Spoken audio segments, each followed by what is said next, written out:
বাজার থেকে সদ্য কেনা নতুন কিংবা পুরাতন কাপড় পরে নামাজ পড়া যাবে কি না? নামাজের মাঝে অজু ভেঙে গেলে তৎক্ষণাৎ নামাজ ছেড়ে দিয়ে বাইরে এসে অজু করব, নাকি অজুবিহীন অবস্থায় নামাজ শেষ করে পরে অজু করে নামাজ পড়ব? কালো ছাড়া অন্য কোনো রঙের বোরকার মাধ্যমে কি পর্দা হবে? মায়ের সম্পত্তি কি মেয়েরা বেশি পায়? মাসিক অবস্থায় মহিলারা আজানের জবাব দিতে পারবে কিনা? উত্তর: স্বামী আমার প্রতি কোনো নজর দেয় না, দায়িত্ব অবহেলা করে, তাকে বশীভূত করার হালাল পদ্ধতি সম্পর্কে জানতে চাই। একজন বোন লিখেছেন, আমি একজন নারী, লম্বা চুল রাখতে আমার অস্বস্তি লাগে।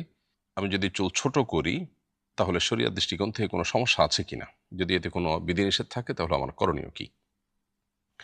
প্রিয় বোন, আপনার প্রশ্ন উত্তরে বলতে চাই যে কোনো নারী যদি তার চুল খুব বেশি লম্বা হওয়ার কারণে তার জন্য অস্বস্তি হয় বা এটার ম্যানেজমেন্ট বা ব্যবস্থাপনা তার জন্য কষ্টের হয়, তাহলে সেক্ষেত্রে কিছুটা ছোট তিনি করতেই পারেন।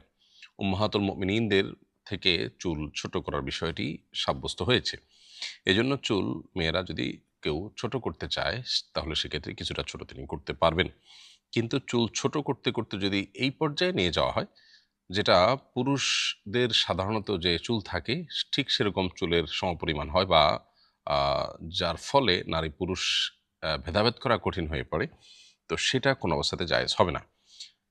তৃতীয়ত আরেকটা বিষয় আছে, সেটা হলো যে ফাসিক এবং যাদের আল্লাহর প্রতি ভয় নেই, বিশ্বাস নেই, সেরকম নারীরা যারা হারাম এবং খারাপ কাজের উদাহরণ বা মডেল, সে সমস্ত নারীদের সাথে সামঞ্জস্য যেন না হয় বা তাদের সাদৃশ্য গ্রহণের ব্যাপারটি যেন না থাকে চুল ছোট করার ক্ষেত্রে, রাখার ক্ষেত্রে, সেটিও বিশেষভাবে লক্ষণীয়। অতএব এই বিষয়গুলোকে মাথায় রেখে যদি আপনি চুল ছোট করতে চান তাহলে সেটা আপনি করতে পারেন এবং শরীর দৃষ্টিকোণ থেকে সেক্ষেত্রে কোনো অসুবিধা আর থাকবে না।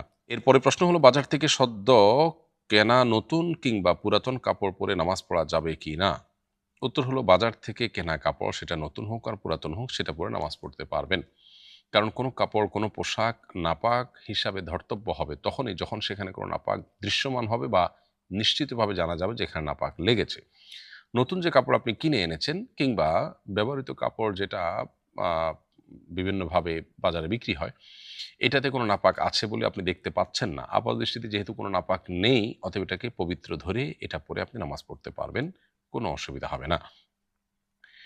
নামাজের মাঝে অজু ভেঙে গেলে তৎক্ষণাৎ নামাজ ছেড়ে দিয়ে বাইরে এসে অজু করব, নাকি অজুবিহীন অবস্থায় নামাজ শেষ করে পরে অজু করে নামাজ পড়ব?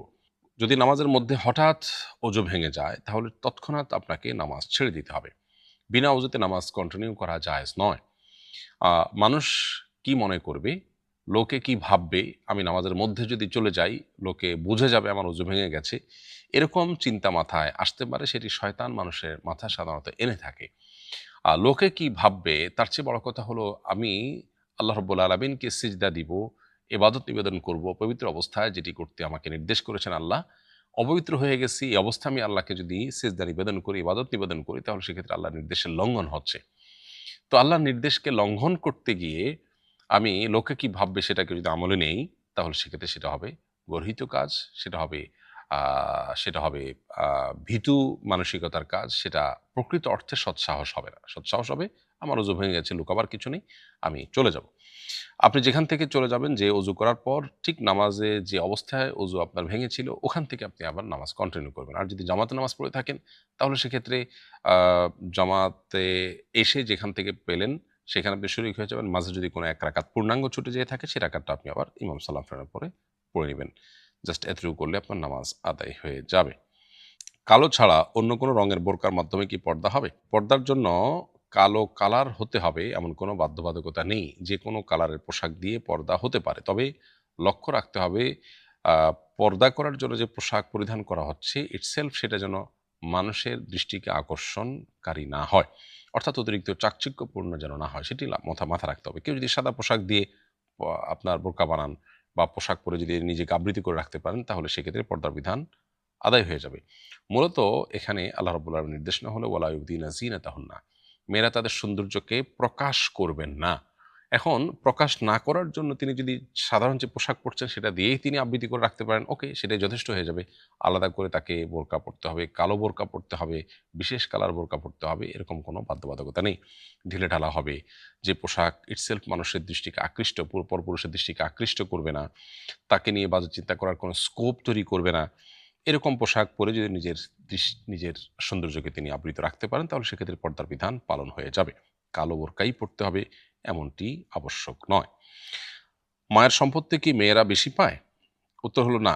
মা হোক বাবা হোক শরিয়া বিধান এক্ষেত্রে সমান।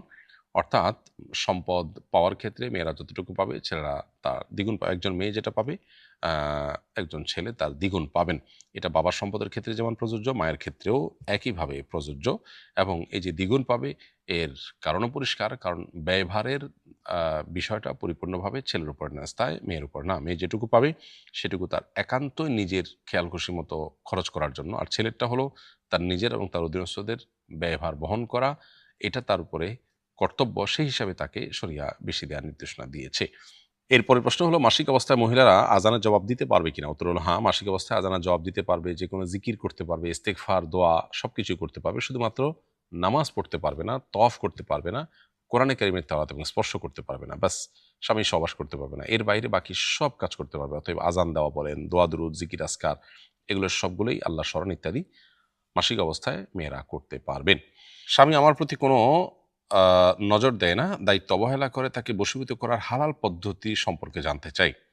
বশীভূত করা, কাউকে একেবারে অধীনস্থ বানায় ফেলা রাতারাতি, এরকম কোনো ম্যাজিক্যাল উপায় কোরআন বা হাদিসে নেই।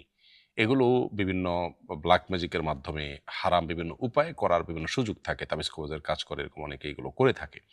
মূলত আমাদেরকে ন্যাচারাল পদ্ধতিতে আগাতে হবে, যেটা ম্যাজিকের মতো কাজ করবে না, কিন্তু ধীরে ধীরে করবে এবং সেটাই সাস্টেন করবে। সেটি হলো যে নবী সাল্লাল্লাহু আলাইহি ওয়াসাল্লাম আমাদেরকে সালামের প্রসার ঘটাতে বলেছেন। কারণ সালামের প্রসার ঘটালে নিজেদের মধ্যে সৌহার্দ্য, সম্প্রীতি, ভালোবাসা তৈরি হয়। এজন্য খুব সুন্দরভাবে, বিশুদ্ধভাবে মহব্বতের সাথে সালাম পরস্পরকে দেয়ার, আদান-প্রদান করার মাধ্যমে নিজেদের মধ্যে ভালোবাসার সম্পর্ক তৈরি হয়। এর বাইরে হাদিয়া বা উপহার, উপঢৌকন আদান-প্রদানের মাধ্যমেও ভালোবাসা তৈরি হয়।